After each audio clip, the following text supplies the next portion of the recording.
আমরা মানুষ সহজেই কোনো কিছু বুঝি না, ভালো হতে চাই না।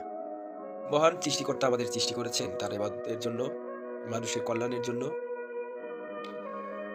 কিন্তু আমরা ক্ষণিকের মোহে, ক্ষমতার মোহে প্রতিফলিত হয়ে অন্যায় করে বেড়াই। নিজের শত দোষ, ত্রুটি, অপরাধ আমাদের চোখে পড়ে না।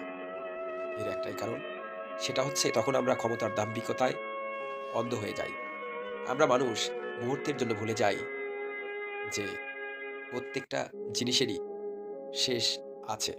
যেমন জন্ম রয়েছে ঠিক তেমনি মৃত্যু রয়েছে।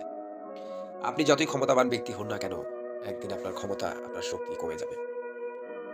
হয়তোবা সেটা হতে পারে আপনার পরিবেশ পরিস্থিতি বা আপনার কোনো সংগঠনের পরাজয়ের মধ্য দিয়ে। আমরা অনেক খারাপ মানুষকে ভালো হতে দেখেছি।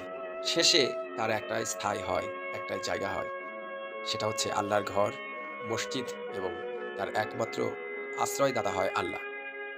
অথচ পৃথিবীর সৃষ্টির পরেই যেখানে বলা হয়েছে, তুমি যেখানেই থাকো না কেন, যে অবস্থায় থাকো না কেন, যে রব তোমাকে সৃষ্টি করেছে এবং শেষে তোমার রবের কাছেই তোমাকে ফিরে যেতে হবে। যদিও আমার কথাগুলো হয়তোবা কারো কাছে ভালো লাগতেও পারে, খারাপ লাগতেও পারে।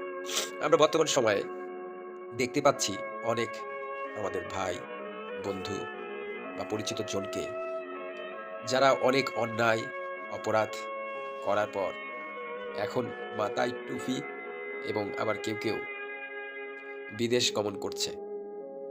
কেউ আল্লাহর জিকিরে, আল্লাহর সান্নিধ্যে মগ্ন রয়েছে।